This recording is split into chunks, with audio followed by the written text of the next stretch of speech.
Vous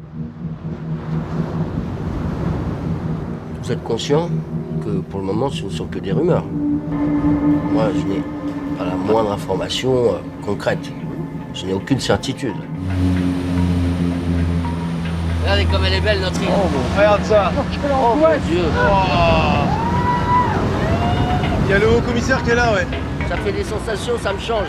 On va pas revenir en 95 et puis on se prend des essais nucléaires chez nous. Je parle avec un représentant de l'État.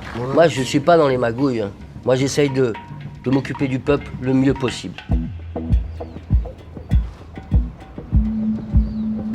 J'ai vu beaucoup de marins dans l'île, là, et j'ai pas tellement confiance en ma hiérarchie. Moi, j'ai le sentiment qu'on essaie de me mettre à l'écart. Et il paraît fou, quoi. Il paraît fou. Fou comment? Nerveux? Vous savez, Chana, j'ai d'autres moyens pour ça. La politique, c'est comme une discothèque. C'est une soirée avec le diable. Ils pensent être les maîtres, mais ils contrôlent rien. Même moi, je contrôle rien. Les intérêts hostiles à notre pays commencent à être un petit peu trop présents. On vous a menacé?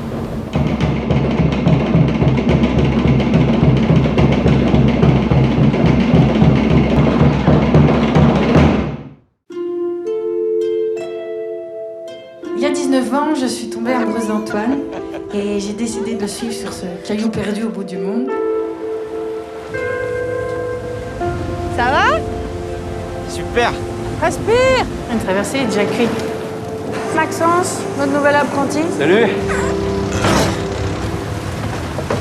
Quel coup? Ouais, ça va très bien. Pivellino. Ça veut dire quoi? Frimeur, ma grand-mère qui m'appelait comme ça. C'est affectueux du coup. Avoue, t'as quelqu'un. Comment ça? T'es en couple. Mais pas du tout. Putain, j'ai trop bu, tu m'énerves. Qu'est-ce que je t'ai fait? Ouais, tu fais du charme à tout le monde. Je veux pas que tu fasses ça avec moi. Je fais rien avec toi. Je fais rien. Mais t'as bonne mine, dis donc, hein.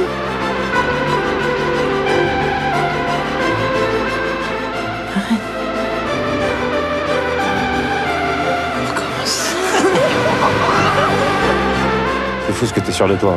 Y a jamais de demi-mesure. Tu fais toujours ce que tu veux. T'as toujours fait comme ça. T'as pas honte, non? Et avec tous les bruits qui courent sur le port, non mais franchement, c'est un gamin. Tu veux que je le dise à ta mère? Bah elle s'en fout, elle dit que t'es une salope.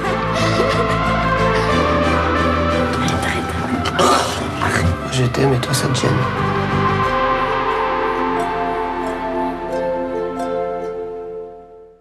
Je peux vous poser une question? Bien sûr. Qu'est-ce qui vous a le plus manqué dans ce refuge? Je pense que c'est vous, mademoiselle. Pardon.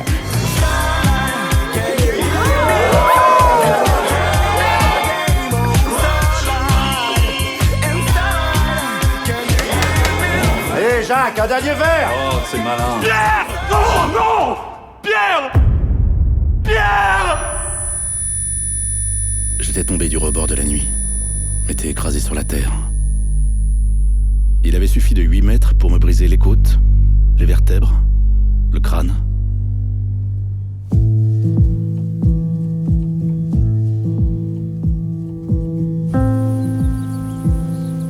Corseté dans un lit, je m'étais dit à voix presque haute. Si je m'en sors, je traverse la France à pied. Si je réussissais ma traversée, j'obtiendrais réparation. Je vais partir du sud-est, en direction de la Manche, jusqu'à la mer. Pierre, c'est de la folie, t'en as conscience. Oui, mais si je pars pas, je pète les plombs. T'as plus de 1000 bornes, là. 1003. Les gens qui s'installent ici, ils veulent du haut débit avant même de savoir s'il y a une école ou une crèche. Les néo-ruraux, c'est ça? Voilà, c'est ça. C'est ça. Les motifs pour battre la campagne, j'aurais pu en aligner des dizaines. Mais la vraie raison de cette fuite à travers champs, je la tenais serrée sous la forme d'un papier froissé, au fond de mon sac.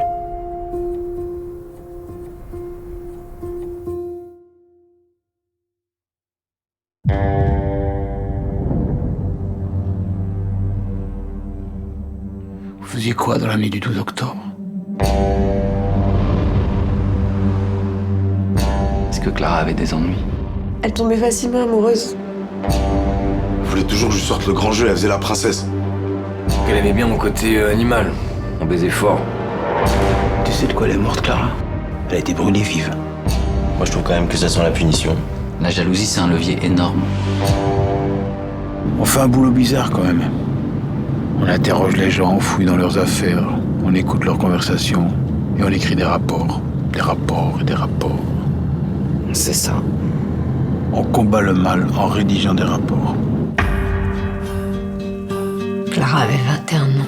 C'est pas parce que les médias s'y sont pas intéressés qu'il faut pas s'en occuper. Quand on trouve pas dans les premières semaines, ça devient très difficile. En tout cas, c'est toujours les femmes qu'on fait brûler. À commencer par Jeanne d'Arc et puis toutes les sorcières. Vous trouvez pas ça bizarre, vous, que ce soit majoritairement les hommes qui commettent les crimes et majoritairement les hommes qui sont censés les résoudre? Je sais pas. C'est quoi cette obsession à vouloir cramer les filles? Pourquoi vous êtes tous à fantasmer là-dessus? Vous voulez savoir pourquoi elle s'est fait tuer? Moi je sais, je vais vous dire. À la PJ, on raconte que chaque enquêteur tombe un jour ou l'autre sur un crime qui le hante. J'en peux plus de tous ces connards. Ça me rend haineux. Elle se met à vous tourner dans la tête jusqu'à l'obsession. Arrête, ça vous bouffe de l'intérieur. Maintenant! Arrête-toi! Ça vous dévore.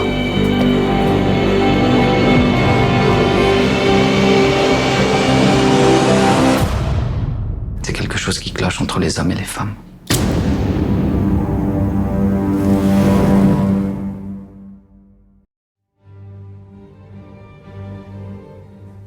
Attendu que vous avez été impliqué en qualité d'auteur dans une agression violente à l'encontre de Madame Cristina Celestini, qui se trouve être votre mère, je décide de prendre contre vous des dispositions exceptionnelles. Il vous sera dorénavant rigoureusement interdit de vous approcher à moins de 100 mètres du domicile de votre mère. T'es trop près de chez nous là, ça va pas. Tu veux que je fasse comment alors? Je te jure que tu ne passeras jamais cette ligne. C'est ridicule, je cherche comme ça. Non, t'as pas le droit. T'as pas le droit. J'entends plus rien du tout. Elle m'a rendue sourde, Marion. Tu te rends compte? J'avais une carrière qui s'ouvrait devant moi. Elle est arrivée. Si tu reviens encore en cet état, tu passerais pas la porte. Elle va comment, maman? Ça va.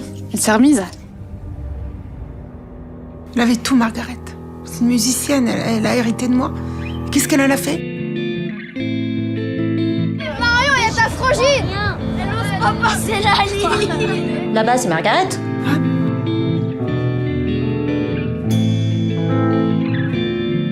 Je savais pas que tu venais encore dans le quartier. Ah oui, je continue les cours de chant avec Marion. Vous sentez là? C'est mon premier Noël sans piano. On m'a retiré ce que j'avais de plus cher au monde. Mais l'amour est venu combler ce grand vide. À l'amour. Oui, c'est ça, à l'amour. Margaret nous a apporté des cadeaux. Elle compte venir ou pas? Je crois pas, non. Je veux juste lui parler. Je veux juste lui parler. Arrête! Arrête!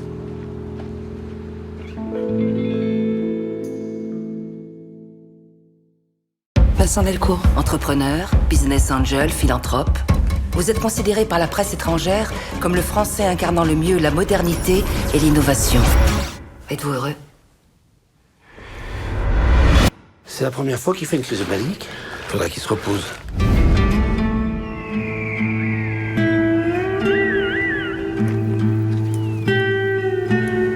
Bonjour. Vous vivez ici? On sent que vous devez aimer faire la cuisine. On sent que vous êtes... enfin, je veux dire, très... On est bien là, non? C'est vous qui avez raison. Un rayon de soleil, un peu d'eau de source, la sobriété heureuse. Qu'est-ce que vous voulez? J'aurais besoin de quelques heures de calme. Vous pourrez m'apprendre à fabriquer un fauteuil? Non. Et une chaise alors? Non plus. T'es sûr que c'est Vincent Delcourt? Oui. Et qu'est-ce qu'il faisait chez toi? Un tabouret, un tout petit tabouret. Toi, tu peux pas te rendre compte, mais ce gars-là, il est partout. Hein.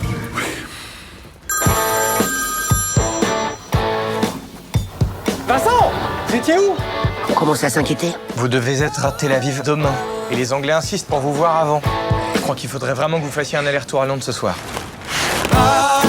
Au début, je croyais que c'était le lieu qui m'apaisait, puis je commençais à me demander si c'est pas lui. Vous en avez pas marre de dire des conneries? Mais c'est ça que vous voulez? Être ermite au pays des marmottes? C'est ma vie, j'en fais ce que je veux! Je veux pas faire partie de ce monde-là. Je veux pas avoir le temps de penser, sous prétexte qu'il faut toujours aller plus vite. Que quiconque décide à ma place, de ma manière d'utiliser ce que j'ai de plus rare, de plus précieux, de plus éphémère. Mon temps de vie!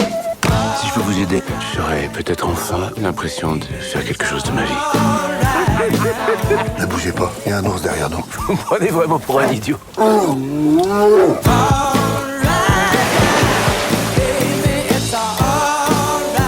s'ennuie pas avec vous.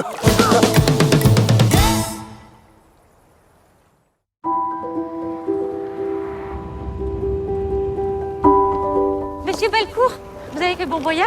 Oui. Bon, ça fait longtemps que vous n'êtes pas revenu? 35 ans, depuis que je suis parti en fait. Laissez-moi vous présenter notre grand écrivain, Stéphane Bellecour. Bonsoir, enchanté. Votre nom? Andrieux, Lucas Andrieux. Ah, c'est amusant. J'ai connu un Thomas Andrieux au lycée. Il n'y en a pas eu 150, c'était mon père, je pense. Vous le connaissiez bien? Comme ça. Faudra le dire à personne. C'est dur de l'imaginer avec des potes. Allez, viens! La ferme, c'était boulot, boulot, tout le temps. Il était comment, mon père? Qu'est-ce que tu fous là? Je t'ai dit que ça devait rester entre nous. Tu te rends pas compte? Toi, tu vas te barrer et moi, je resterai. Je sais que si je reste, j'en crèverai et toi aussi.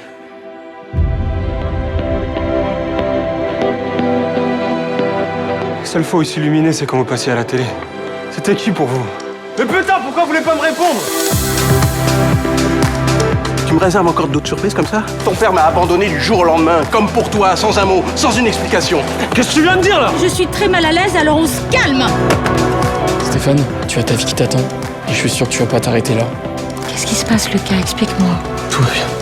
Je te dirai plus tard. Tout ce qui m'a laissé, c'est des questions. Mais moi, je l'ai aimé comme un fou, ton père.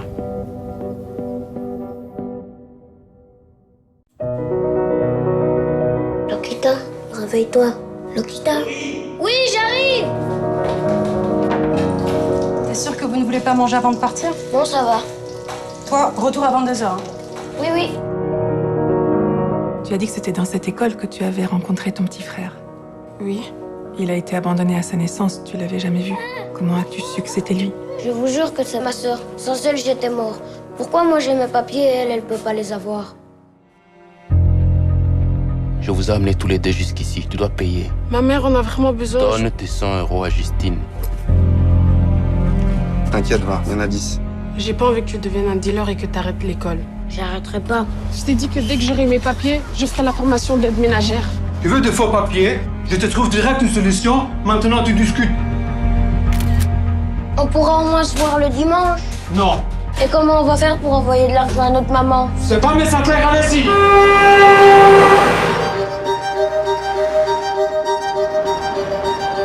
Comment je vais faire, moi, pour appeler mon frère? Tais-toi, ferme la porte. Chaque fois que tu dis je veux, tu reçois ça. Mais Tim, tu m'entends? Pourquoi moi et mon frère, on peut pas se parler au téléphone? Elle est où, Lokita? Faut pas jouer au malin. Je joue pas au malin. Lokita! On reste ensemble. C'est toujours comme ça qu'on s'en est sortis.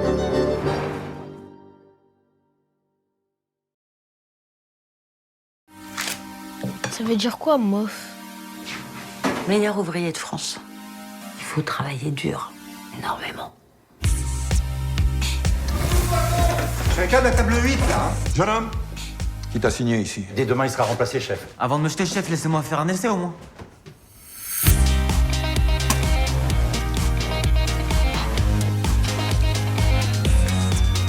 On va le garder, le petit.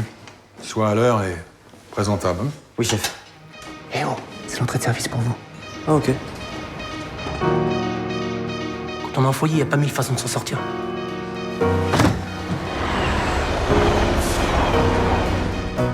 C'est plus possible de le garder, ça devient trop grave. Yazid, il a un talent, il est en train de le développer, faut pas tout casser. C'est quoi tout ça? Ils vont me détruire si je reste ici. Enfin, je vous en supplie, laissez-moi y croire, s'il vous plaît. Ça va changer ma vie. Est-ce que l'un d'entre vous veut faire partie de l'équipe de France de pâtisserie?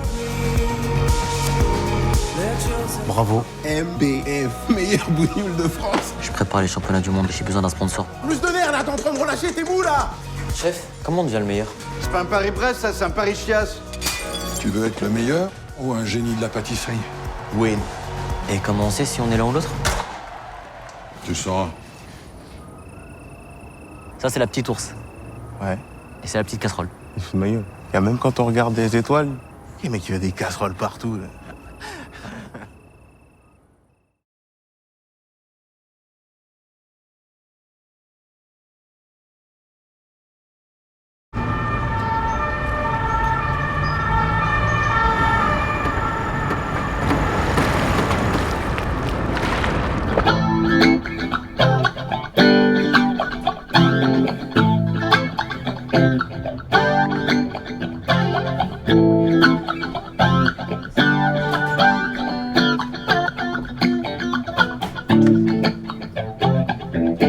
C'est à vous le matériel? Oui. Vous avez une voiture pour trimballer tout ça? C'est parce que je prends un traitement très fort que je désire pas que je peux tenir un dialogue avec vous, Guillaume. Sinon je me prends pour Jésus, moi. Bah, c'est bloqué dans la tête, toujours les mêmes délires, les mêmes choses. Personne n'est parfait. Personne n'est parfait. Alors, je m'appelle Sabine Berlière, je suis psychiatre. Ah, je serais contente à votre place. Et j'y viens, mais je voulais vous dire que je suis très contente d'arriver sur le bateau.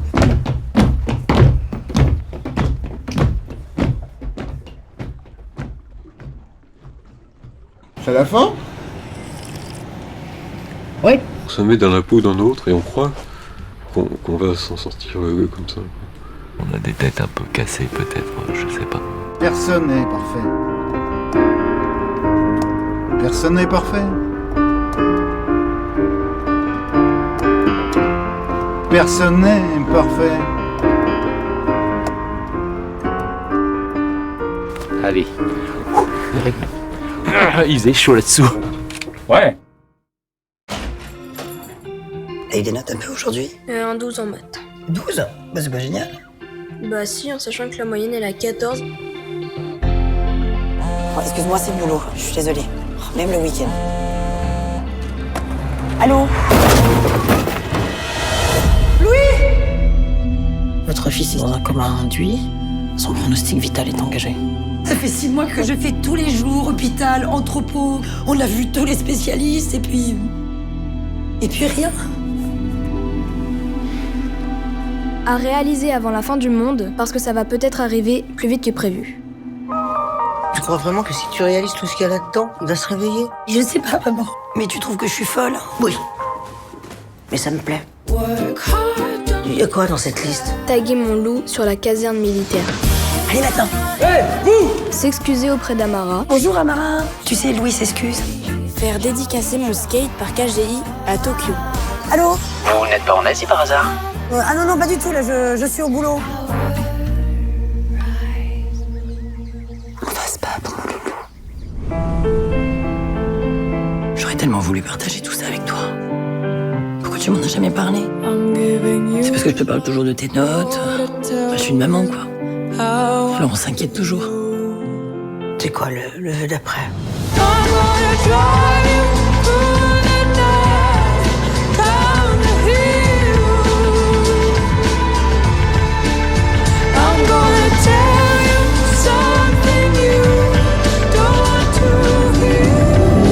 Tu vois le petit point là-bas? Bah c'est moi. Savoir qui est mon père et le rencontrer au moins une fois. Ce type a le droit de savoir que son fils est dans le coma. Tu lui as jamais dit qu'il avait un fils? Vous croyez que je me bats pour rien? Non? C'est pas fini?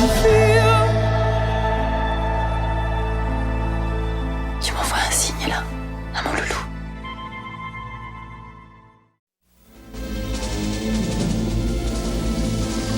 Is he here? Yeah. Good. She traveled halfway around the world to find a man she only met once. But this was no ordinary man. How's he gonna breathe? He isn't. It's incredible. All the blood is concentrated in his brain. It doesn't even feed his limbs anymore. Scares me when you look at the sea like that. He looks strange, doesn't he? You're so crazy about him, you don't see the truth. Don't think of Jacques as a human being. He's from another world. He was a man about to discover the secret of the Big Blue.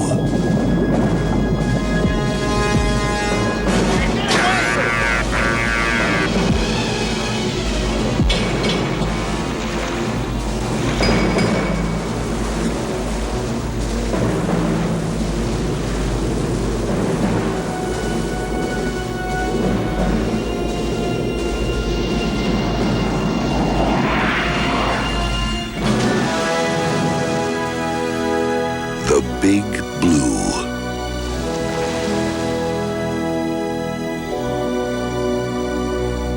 Opens August 19th at a theater near you.